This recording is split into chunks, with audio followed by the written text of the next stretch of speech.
여러분들 모든 분들을 이렇게 환영하는 그런 날입니다. 그리고 맥주감사주일은 어떤 날입니까? 원래 이 맥주절은 이스라엘의 3대 절기 중에서 나옵니다. 칠칠절이라고도 부르죠. 실제로는 보리가 아니라 밀수확을 하는 그 지역에서는 그런 때입니다. 하나님께 감사를 드리는 제사와 축제를 하는 때입니다. 그래서 3대 절기는 6월절, 칠칠절, 수장절이죠. 그럼 우리에게 궁금증이 생깁니다. 아니 6월절도 안 드리고 안 지키고 수장절도 안 지키는데 맥주절은 왜 지킵니까? 여러분, 우리가 이스라엘의 3대 절기여서 지키는 건 아닙니다. 맥주절은 쉽게 말해서 봄의 추수를 감사하는 때이고, 수장절은 가을의 추수 때를 감사하는 거예요.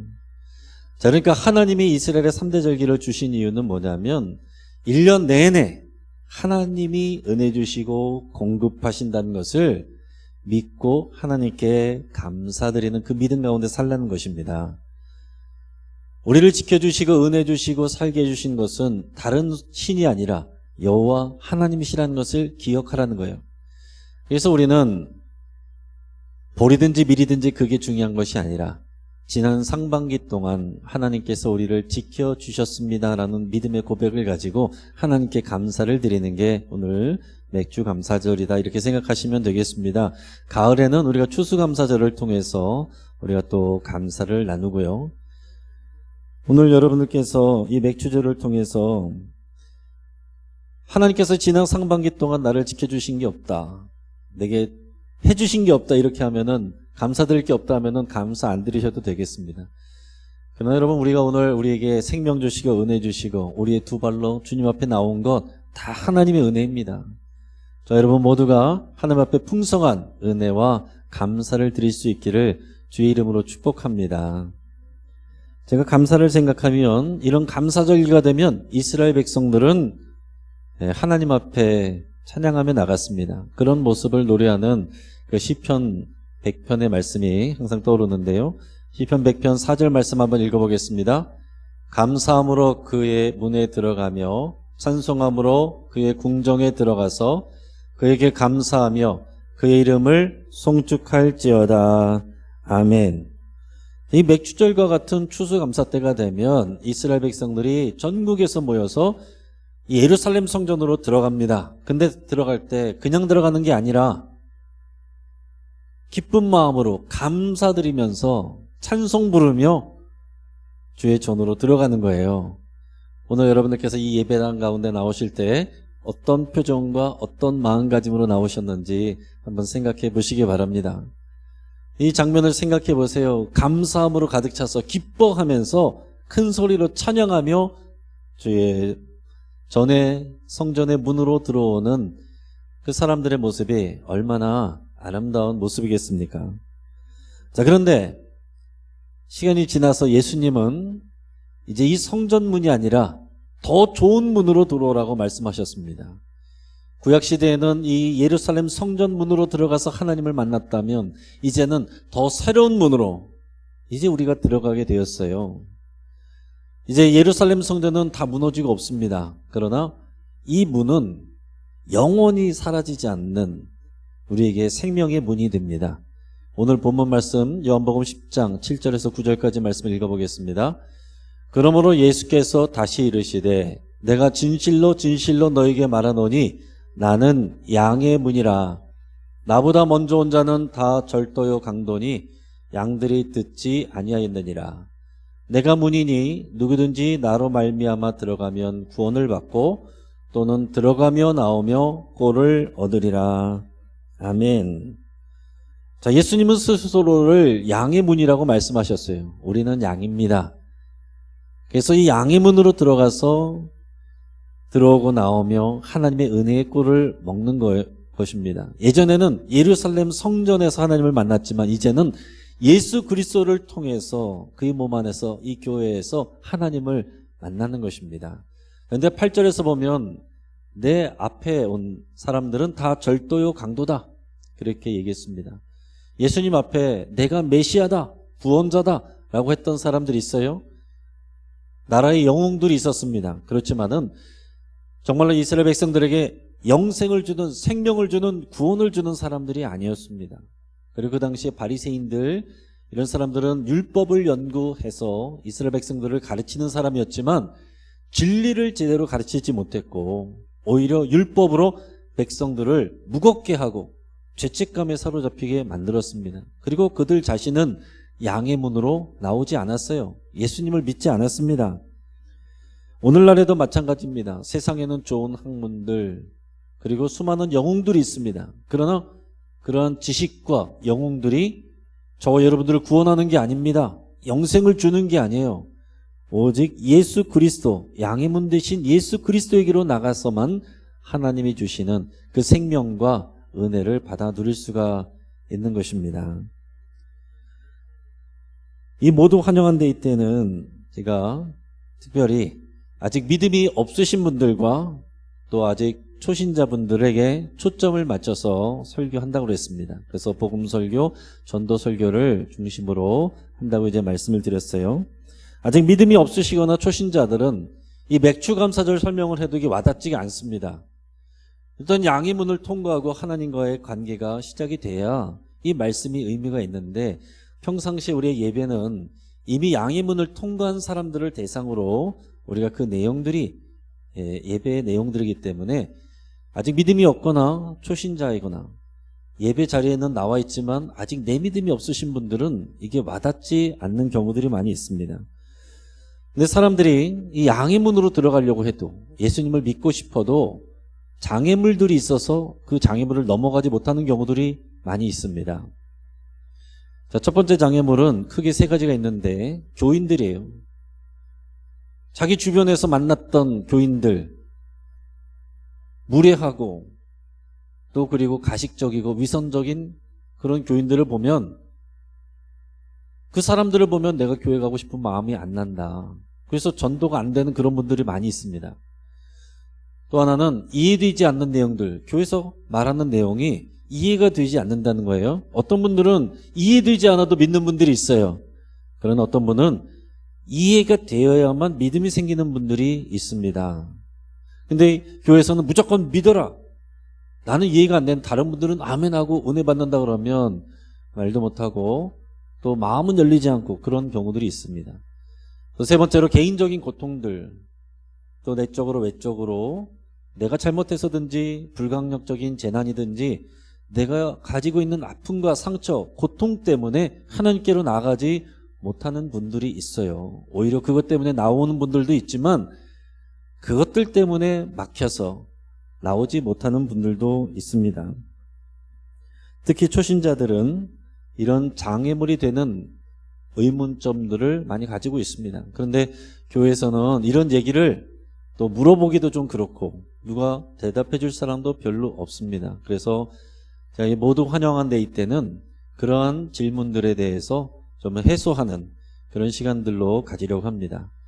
최근에 이 교단 신문지인 이 기독공보에서 이 초신자들에게 이 신앙생활 하면서 또 여러 가지 갖는 궁금증들, 의문점들, 장애가 되는 질문들 그런 것들을 물어봤어요. 여러 가지 다양한 질문들이 있었는데 그 중에서 제가 두 가지만 제가 뽑아서 거기에 대한 답변을 준비해 와봤습니다. 이미 믿음이 있으신 분들은 나라면 내가 이런 질문을 받는다면 어떻게 대답할까 이런 생각을 가지고 이 말씀 가운데 여러분 생각해 보시기 바랍니다. 첫 번째 궁금점은 하나님이 함께 하시는데 왜 암에 걸려요? 누가 이런 질문을 했어요? 여러분 지금 우리나라의 사망률 공이 남녀 모두 1위가 암입니다. 제 주변에도 가까운 분들 가운데도 암에 걸려서 돌아가신 분들도 꽤 많이 계시고 지금도 암과 싸우면서 고군분투하는 분들이 많이 계십니다. 자, 하나님이 함께 계시는데 왜 암에 걸려요? 라는 질문을 다시 정확하게 풀어서 얘기하면은 하나님이 함께 계신다고 믿는 교회 다니는 교인들도 암에 걸리던데 왜 암에 걸립니까? 이런 내용이죠. 왜 그렇습니까? 사실은 초신자 아니라 교회 다니는 분들도 대답하기 쉽지 않은 그런 내용입니다. 우리가 이 내용들에 대해서 한번 생각해 보기를 바라요. 저도 가까운 분들이 암에 걸리거나 또 고통당하면 저도 마음이 상하고 때로는 하나님이 원망스럽게 느껴질 때도 있어요. 그러나 제 머리로는 하나님의 말씀과 그 원리들이 이해가 되기 때문에 소화가 됩니다. 그것들을 제가 정리해서 나눠보겠는데요. 첫째는 이 세상은 깨어져 있다라는 사실입니다. 제가 예전에도 말씀드렸지만 하나님이 세상을 처음에 창조하실 때는 선하고 아름답게 창조하셨습니다. 암이란 게 없었어요. 근데 사람이 죄를 지으면서 이 땅이 저주를 받았습니다. 그래서 사람이 수고하고 노력해도 이 땅에서는 가시덤불과 엉겅퀴를 낸다라고 그랬습니다. 세상이 깨졌다는 거죠. 그래서 이 땅에서 완전함을 기대할 수가 없는 것입니다. 이 땅에서 우리는 여러 가지 많은 상처를 받을 수 있는 거예요. 요즘의 기상이변을 여러분 생각해 보시기 바랍니다. 지금 기후위기가 심각한데 이게 원인이 어디서 왔습니까? 다 인간들의 죄 때문에 온 거예요. 우리가 편하기 위해서 공장을 돌리고 폐수를 버리고 화학물질로 플라스틱 이런 용기들을 사용하고 마구 버리는, 그래서 이런 일들로 통해서 지구가 병들고 기후위기가 오고 있는 것입니다. 여러분, 조류독감이니 또 광우병이니 또 구제역이니 이런 것들, 이런 흉한 질병들 왜 생깁니까? 이 질병들도 다 인간의 욕심 때문에 더 돈을 많이 벌려고 동물들을 학대했기 때문에 벌어진 일들이에요. 그래서 인간이 계속해서 죄를 지음으로 인해서 이 세상은 더 깨어져 가고 있고 지구는 병들고 있고 그 결과로 사람들은 더 많은 질병에 노출되고 있다라는 사실입니다. 자, 둘째는 사람들은 자연 법칙 아래에 있습니다.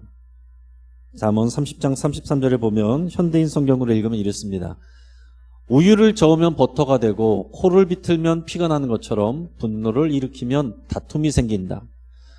여러분, 이게 자연 법칙입니다. 인과관계고 물리적인 법칙이에요. 우유를 계속 저으면 치즈가 되고 버터가 됩니다. 코를 세게 비틀면 피가 나죠. 아침에는 해가 뜨고 저녁에 되면은 달과 별이 뜹니다. 그리고 먹구름이 끼면 비가 오는 거예요. 우리가 하나님을 믿어도, 예수님을 믿어도 비 오는 날씨에 우산 안 쓰고 나가면은 비 맞는 거죠. 이게 자연 법칙입니다. 비는 믿는 사람이나 안 믿는 사람에게 다 내려요. 햇빛도 믿는 사람에게나 안 믿는 사람에게나 다 비칩니다. 우리 믿는 그리스도인들도 이 자연 법칙 아래에 있는 것입니다. 우리들의 건강과 육체의 생명도 마찬가지예요. 우리가 이 부분도 똑같습니다. 그리스도인의 건강도 우리가 과로하면 몸살이 나기 마련이고, 단 거를 많이 먹고서 양체질 안 하면 충치 생기는 것이고요. 그리고 날카로운 곳에 베면 피가 나게 돼 있습니다. 이게 자연 법칙 아래 우리가 있다라는 얘기예요. 자, 세 번째는 우리는 청직이다라는 사실입니다. 자, 하나님께서 세상을 창조하시고 인간을 창조하실 때 사람들에게만 특별한 능력을 주셨는데 그게 자유의지예요. 우리는 동물들과 달리 본성을 거슬러서 본성에 반하는 것도 선택해서 할 수 있는 그런 자유의지 능력을 받았습니다. 이건 특권입니다. 자, 그런데 이 말은 그런 놀라운 특권과 함께 책임도 지게 되었다는 거예요. 하나님께서 우리에게 이런 놀라운 자유의 의지를 주시면서 동시에 책임감도 주셨다는 것입니다. 암에 걸리는 원인에 대해서 생각해 보면 전문가들이 다양한 의견들을 얘기하는데 크게 보면 외적인 원인이 있고 내적인 원인이 있어요. 쉽게 말해서 외적인 원인은 암에 걸릴 만한 그런 안 좋은 상황과 환경, 그리고 몸에 해로운 발암물질이 들어있는 그런 해로운 음식들을 먹을 때 이런 것들이 되는 것입니다. 예를 들어서 우리 상식적으로도 우리 성면으로 만들어진 그런 건물들 아래에서는 암이 발생할 확률이 높다는 그런 것들을 우리가 최근에 들어서 알게 됐죠. 그리고 플라스틱이나 스티로폼 이런 용기들을 뜨겁게 데우면 거기서 발암물질이 나온다는 것도 우리가 알고 있습니다.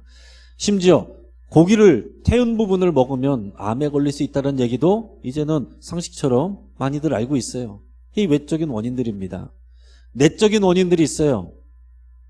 의사들이 공히 말하는 만병의 원인은 스트레스입니다.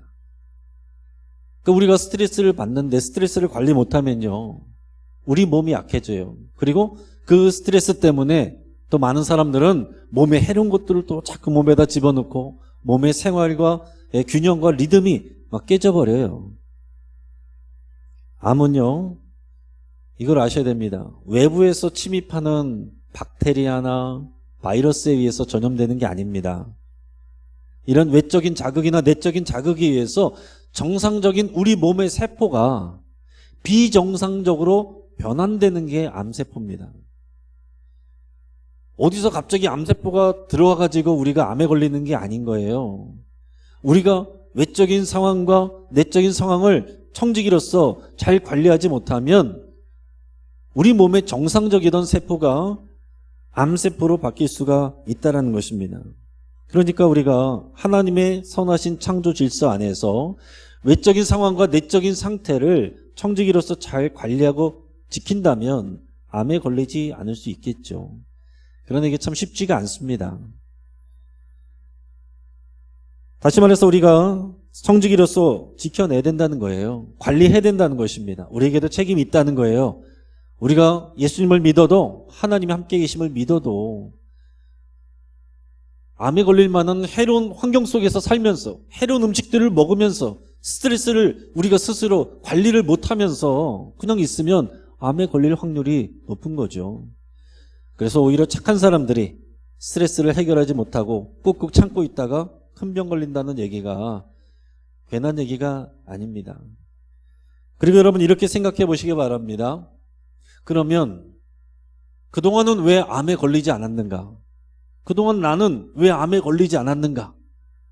암에 걸렸던 분은 이렇게 생각해 보시고, 암에 아직 안 걸린 분들은 나는 왜 아직 암에 걸리지 않고 있는가? 이렇게 질문해 보시기 바래요. 나는 왜 암에 걸리는가? 이런 질문을 하는 사람이 있어도 이런 질문을 잘 안 하시죠? 나는 왜 암에 안 걸리는가? 암에 걸렸어도 그전에는 왜 안 걸렸는가? 이런 질문을 안 하세요. 왜 그렇습니까? 건강한 것이 당연한 것이라고 생각하기 때문에 그런 질문을 안 하는 것입니다. 왜 우리가 그전에는 암에 걸리지 않았습니까? 우리 몸에 면역 기능이 있고 면역 활동이 이루어지고 있기 때문에 그래요. 우리가 신경 쓰지 않고 있어도 이 면역 기능이 움직이고 있습니다. 그런데 외적인 자극과 내적인 자극이 우리 몸의 면역 기능의 능력을 넘어서면 병에 노출되는 거죠. 그러면 그 면역 활동, 면역 기능 누가 만들고 누가 돌리고 있습니까? 안 믿는 분들은 우리 몸이 알아서 하는 거다 이렇게 얘기하겠죠. 그러나 우리가 하나님을 알고 하나님이 우리를 창조하셨다는 것을 아는 사람들은 하나님이 우리에게 면역 기능을 넣어주시고 면역 기능이 돌아가도록 보살펴주고 계신다는 것을 우리가 알 수 있습니다. 우리가 신경도 쓰지 않고 있는데 우리 몸 안에서 면역 기능이 저절로 이루어지고 있는 것, 이게 하나님이 우리를 돌보고 계신다는 증거예요. 자, 그런데 우리는 깨진 세상 속에서 살고 있어요. 하나님이 돌보고 계시지만 우리가 청지기로서 잘 관리하지 못하면 암과 같은 못된 질병에 걸릴 수도 있다라는 사실입니다. 하지만 여러분, 믿는 사람들에게는 암에 걸려도 오히려 믿음으로 주님 앞에 더 가까이 나가고 더 감사가 충만한 분들도 많이 계십니다. 오히려 암에 걸려서 하나님을 몰랐던 분들이 주님 앞으로 나오게 되고 구원을 받고 영생을 얻는 그런 역사도 있습니다. 그러니까 새로운 관점으로 여러분 보시기를 바랍니다. 자, 두 번째 궁금증에 대한 질문이 있었는데, 교회 좀 다녀보신 분인 것 같아요. 통성기도 시끄럽고 무서운데 해야 하나요? 누가 이런 질문을 했어요. 여러분 어떻게 생각하십니까? 통성기도는 일반적으로 큰 소리를 내서 기도하는 기도의 한 방법이죠. 여러분 만약에 통성기도 하는 것이 시끄럽게 느껴지고 무섭게 느껴진다면 안 하시면 됩니다. 만약에 주변에 누군가 통성기도를 해야만 우리 신앙이 올바른 것이고 하나님이 응답하신다 이렇게 얘기한다면 잘못된 얘기예요. 자, 그렇지만 통성기도에도 분명한 유익이 있습니다. 내 안에 간절한 마음이 있거나 회개하는 마음이 가득 차거나 우리 안에 뭔가 뜨거운 마음이 생기면 우리가 소리를 내서 크게 기도하는 것이 더 자연스럽고 그런 유익이 있는 거예요. 기도는 신앙의 기본적인 행위죠. 이거는 우리에게 의무이기도 하지만 특권입니다. 이 세상에 존재하는 모든 것들 중에 하나님께 기도하고 대화할 수 있는 것은 사람밖에 없어요. 놀라운 특권입니다. 그런데 기도에는 다양한 방법들이 있어요. 소리내서 통성으로 기도할 수도 있고, 속으로 조용히 침묵으로 기도할 수도 있고, 내 귀에 들릴 정도로 이렇게 기도할 수도 있고요. 또 기도문을 써서 읽을 수도 있고요. 이미 쓰여져 있는 기도서를 읽는 방법도 있습니다. 기도하는 방법은 다양해요. 그래서 교단에 따라서 교단별로 이 선호하는 기도의 형태들이 다를 수 있습니다. 일반적으로 말하면 전통적이고 예식이 많은 그런 교회에서는 침묵 기도, 그리고 이미 쓰여져 있는 기도를 읽는 것을 선호합니다. 그러나 오순절 교단 전 세계적으로 우리나라에서는 이제 순복음교회 같은 교단에서는 방언과 함께 큰 소리로 기도하는 통성 기도를 주로 하죠. 그리고 한국교회, 개신교회 많은 경우에서는 순복음교회가 아니어도 통성 기도를 같이 하는 경우들이 많이 있습니다. 그리고 같은 교단이라고 할지라도 교회마다 선호하는 방식이 다를 수도 있어요. 우리가 어떤 때 기도하느냐에 따라서 우리가 좀 방법은 다르게 가져갈 수 있습니다. 우리가 예배 때 하느냐 아니면 특별한 목적을 위해서 은혜 받기 위해서 하는 기도회 때 하느냐에 따라서 다를 수 있습니다. 일반적으로 우리 교회를 보면요, 우리도 공예배 때, 이런 주일 예배 때는 처음부터 끝까지 주구장창 통성 기도하지 않잖아요.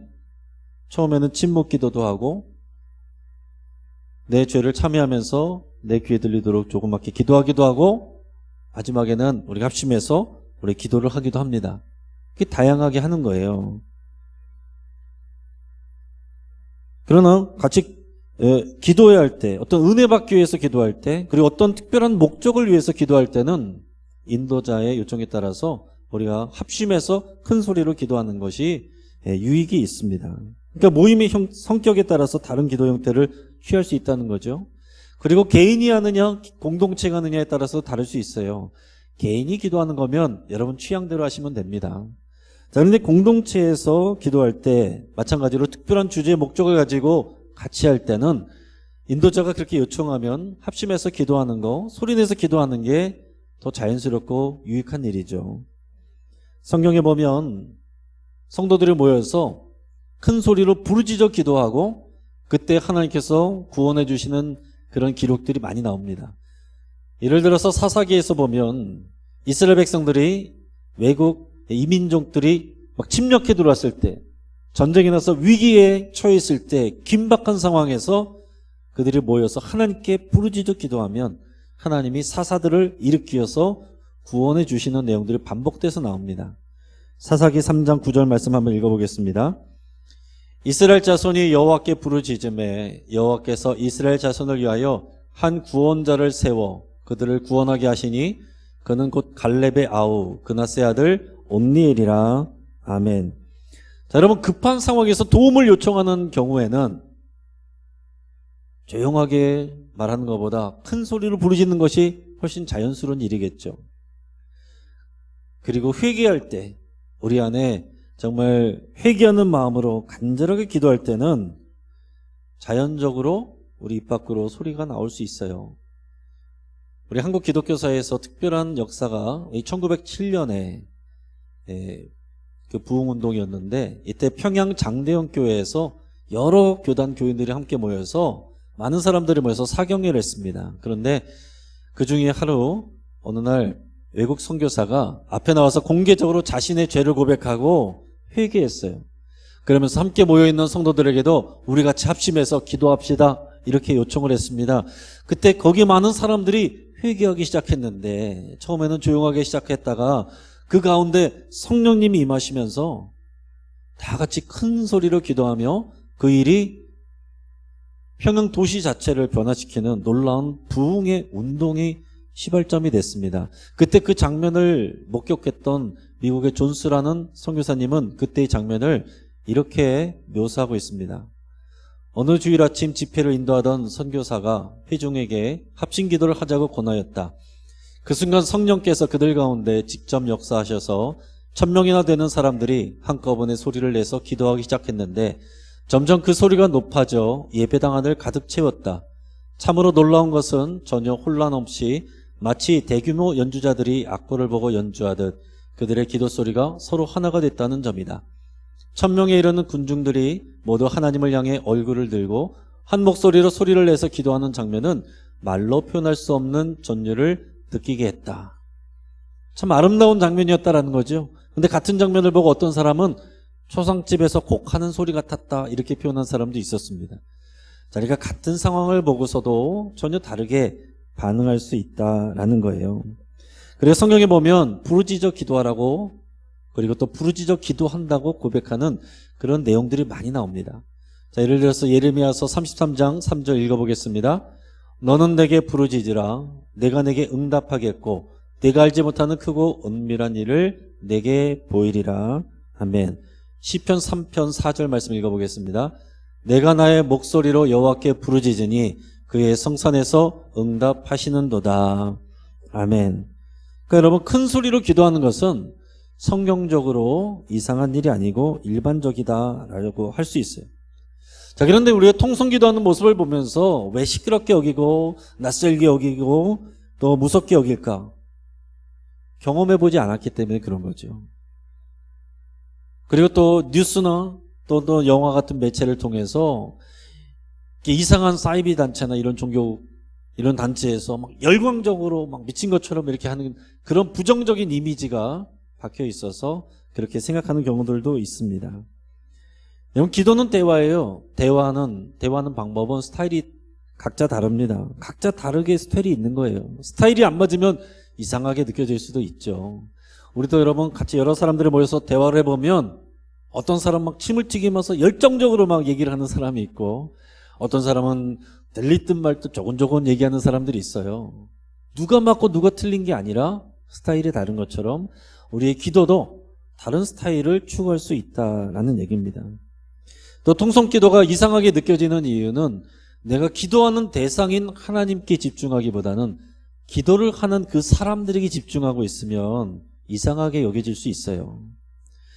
여러분, 예를 들어서 제가 예전에 길에서 봤는데 어떤 사람이 아무도 없는데 혼자 있는데 큰 소리로 막 얘기를 하고 막 웃고 그러는 거예요. 그래서 저 사람 미쳤구나. 근데 나중에 가까이서 보니까 이어폰 끼고 통화를 하는 거였어요. 예전에는 이제 그게 흔하지 않던 처음에 나올 때였기 때문에 처음 보니까 굉장히 생경해서 정말 저 사람 이상한 사람인 줄 알았습니다. 그런데 그 사람은 자기가 지금 대화를 하고 있으니까 그 대화 대상에 집중하고 있으니까 너무나도 자연스러운 거예요. 마찬가지입니다. 기도하는 것도 내가 기도하는 그 대상에게 하나님께 집중하고 있으면 다른 사람이 어떻게 기도하는지 별로 상관이 되지 않아요. 그러나 기도하는 그 사람들에게 자꾸 집중하고 있으면 그런 것들이 우리에게 불편하게 다가올 수가 있습니다. 우리가 여러 사람들이 모인 자리에서 각자 기도할 때면 서로를 배려하는 게 필요하겠죠. 그러니까 큰 소리로 기도하기를 원하는 사람들은 조용히 기도하기를 원하는 사람들을 배려해야 됩니다. 그래서 소리의 볼륨도 좀 줄여야 되고, 그리고 크게 하기 원한다면 좀 앞쪽으로 나오셔서 또 다른 사람들의 방해가 되지 않게 기도하시면 좋겠습니다. 또 조용히 기도하기를 원하는 사람들은 누군가 크게 기도한다면 이상하게 보지 마시고 그 사람에게 지금 간절함이 있구나, 지금 그 마음에 뜨거움이 있구나, 그것을 여러분께서 이해해 주시고 배려해 주시면 훨씬 좋을 것 같습니다. 자, 정리해서 말씀드리면 뭡니까? 통성기도는 익숙하지 않은 분들에게는 당연히 낯설고 시끄럽게 들릴 수 있어요. 그렇지만 익숙해지면 그것도 괜찮습니다. 통성기도는 여러 가지 기도 방법 중에 하나일 뿐이에요. 그렇지만 그 나름대로 유익이 있다라고 말씀을 드렸습니다. 회개할 때나 간절히 부탁하고 하나님께 구할 때는 우리가 소리를 내서 기도하는 것이 더 유익이 있고 또 그것이 자연스럽습니다. 내게 맞는 기도 방법으로 여러분 기도하시기를 바라요. 그렇지만은 거기에 머무르지 마시고 내가 안 해봤던 방식의 기도도 배우시고 또 접해 보시기를 바랍니다. 침묵으로 기도하는 기도, 그리고 내 귀에 들릴 정도로 하는 기도, 더 나아가서는 쓰여져 있는 기도문을 읽는 기도, 기도소에 있는 기도, 그리고 여러분들 시편 말씀 같은 경우를 읽으면서 여러분들이 그걸 따라서 기도하실 수도 있어요. 우리 다양한 기도할 수 있습니다. 또 개인적으로 또 공동체적으로 통성 기도하는 것도 여러분들이 익숙해지시도록 해보시기를 바라고 추천합니다. 사랑하는 성도 여러분, 하나님께서 우리를 돌보시고 인도해 주십니다. 하나님은 우리가 매일 매 순간 1년 아니라 상반기만이 아니라 우리의 모든 평생을 하나님께서 돌보시고 은혜 주신다는 것을 기억하고 우리가 하나님 앞에 감사하고 찬송하며 나오기를 원하십니다. 그런데 예수님은 이제 성전문이 아니라 예수님 자신이 양의 문이고 양들인 우리에게 양의 문을 통과하고 들어오라고 말씀하고 계세요. 그리고 이미 들어온 사람도 들어오고 나가면서 풍성한 꼴을 먹으라, 그 은혜와 복을 누리라 말씀하고 있습니다. 그런데 우리 마음에 아직 장애가 있거나 또 의문이 있거나 마음이 닫혀 있으면 양의 문으로 들어가기가 어렵고 그 풍성한 꼴을 누릴 수가 없습니다. 그래서 여러분들께서 그 장애가 있다면 그 장애물을 뛰어넘으시되 내 마음에 해결되지 않는 것들이 있다면 아무렇지도 않은 척하지 마시고 자꾸 질문을 던지시길 바라요. 해결이 안 되고 부딪히고 또 궁금한 것이 있다면 여러분 교회에다가 질문하시길 바랍니다. 나중에 그런 것들 모아서 기회 되는 대로 또 답변을 해드리겠습니다. 그리고 여러분들께서 양의 문으로 들어가시기를 힘쓰시고 여러분 주변에 있는 분들도 함께 양의 문으로 들어가서 들어오고 나가며 그 풍성한 꼴을 얻으실 수 있기를 주의 이름으로 축복합니다. 같이 한번 기도하겠습니다. 여러분 이 시간 기도할 때